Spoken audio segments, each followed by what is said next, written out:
Hello বন্ধুরা, সবাই কেমন আছেন? আশা করছি সবাই খুব ভালো আছেন। আজকে আপনাদের জন্য একদম নতুন এবং ভিন্ন ধরনের জিরা রাইস বা বিরিয়ানি যাই বলেন না কেন দারুণ টেস্ট হয়। খুবই সহজে আপনাদের জন্য এই রেসিপিটা নিয়ে এসেছি। তো চলুন দেখে নিই এর জন্য আমাদের কি উপকরণ লাগছে বা কিভাবে তৈরি করছি। প্রথমে আমি একটা পাত্রের মধ্যে জল নিয়ে নিয়েছি। এখানে আলু নিয়েছি আমি ৩ পিস। দিয়ে দিলাম 1/2 চা চামচ লবণ টেস্ট অনুযায়ী। সামান্য পরিমাণে একটু হলদি পাউডার দিয়ে এটাকে ভালো করে বলক উঠিয়ে একটু সিদ্ধ করে নেবো আলুগুলোকে। আপনারা চাইলে আলু দিতেও পারেন, আবার নাও দিতে পারেন। এখানে আলুগুলো সিদ্ধ হয়ে গেছে, উঠিয়ে নিলাম। নেওয়ার পরে এখানে একটা কড়াই নিয়ে নিয়েছি। কড়াইয়ের মধ্যে দিয়ে দেবো সামান্য পরিমাণে রিফাইন অয়েল। আর এখানে দিয়ে দিয়েছি আমি 2 থেকে 3 চামচ মতন ঘি। এগুলো যখন গলে গরম হয়ে যাবে তখন এখানে দিয়ে দেবো বেরেস্তার জন্য যে পেঁয়াজগুলো কেটে রেখেছি, ওই পেঁয়াজগুলো দিয়ে দেবো এখানে। দিয়ে পেঁয়াজগুলোকে ভালো করে ভেজে নেবো একটু লাল লাল করে। পেঁয়াজগুলো যখন ভাজা হয়ে যাবে এই পর্যায়ে চলে আসবে, পেঁয়াজগুলোকে একটা পাত্রে উঠিয়ে নেবো। আর এই যে বেঁচে থাকা তেলটা থাকছে এরই মধ্যে দিয়ে দেবো আলুগুলো সেদ্ধ করে রাখা, দিয়ে আলুগুলোকে একটু লাল লাল করে ভেজে নেবো। এই দেখুন আলুগুলো যখন ভাজা হয়ে যাবে আলুগুলোকে উঠিয়ে নেব। আলুগুলো উঠিয়ে নেওয়ার পর একটা পাত্রে আমি জল নিয়ে নিচ্ছি আরও একটু। চালটা আমি আগে থাকতেই ধুয়ে রেখে দিয়েছি ভিজিয়ে একটু। চাল নিয়েছি আমি 250 গ্রাম চাল নিয়েছি, চালটাকে ভালো করে ধুয়ে ভিজিয়ে রেখেছি। এখানে আমি জল নিয়ে নিলাম, জলে দিয়ে দিলাম আমাদের পরিমাণ মতো লবণ। আমি এখানে 2 চামচ মতো লবণ দিচ্ছি, পরিমাণ মতন টেস্ট মতো লবণটা আপনাদের টেস্ট অনুযায়ী দেবেন।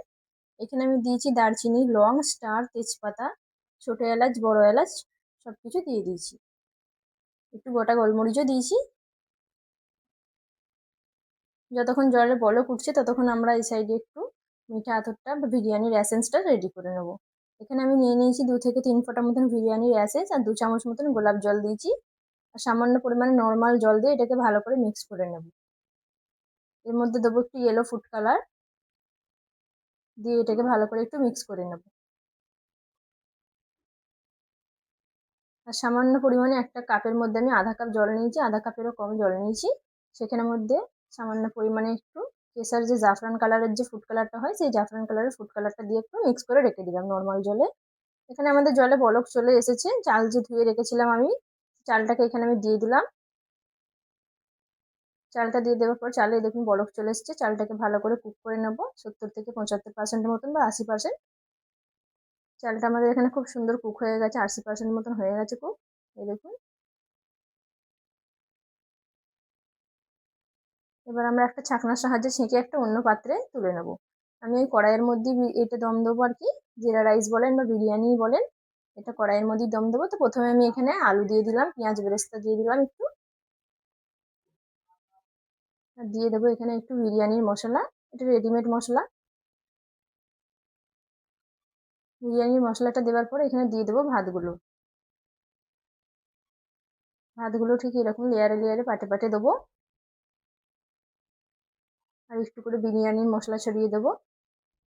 আর একটু করে দিয়ে দেবো এখানে গোটা জিরা, সাহা জিরাও আছে, নর্মাল জিরাটাও আছে, দু রকমই দিয়েছি।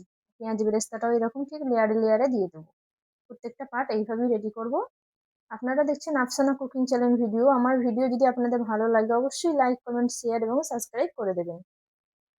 এই দেখুন প্রত্যেকটা লেয়ারে লেয়ারে বা পাটে পাটে আমি ঠিক এরকম বিরিয়ানি মশলা, একটু জিরা দিচ্ছি, গোটা জিরা, আর একটু পেঁয়াজ বেরেস্তা দিচ্ছি। আর এখানে দিয়ে দিলাম নর্মাল যে জলে ফুড কালারটা গুলে রেখেছিলাম ওইটা দিয়ে দিলাম। আর যেটা বিরিয়ানির এসেন্সের সাথে যে ফুড কালারটা গুলে রেখেছিলাম ওইটা চারিদিকে ছড়িয়ে দিলাম।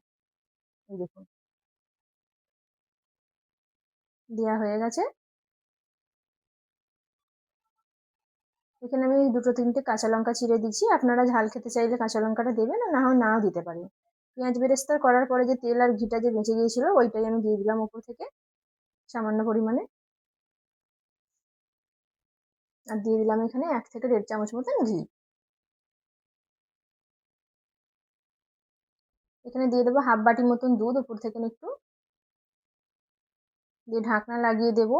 ঢাকনা লাগিয়ে 3 মিনিট মতন হাই ফ্লেমে থাকবে, 10 মিনিট মতন লো টু মিডিয়াম হিটে রাখবেন। এই দেখুন দারুণ হয় এটা টেস্ট, দারুণ খেতে হয়। আপনারা এটা বিনা ফুড কালারেও করতে পারেন।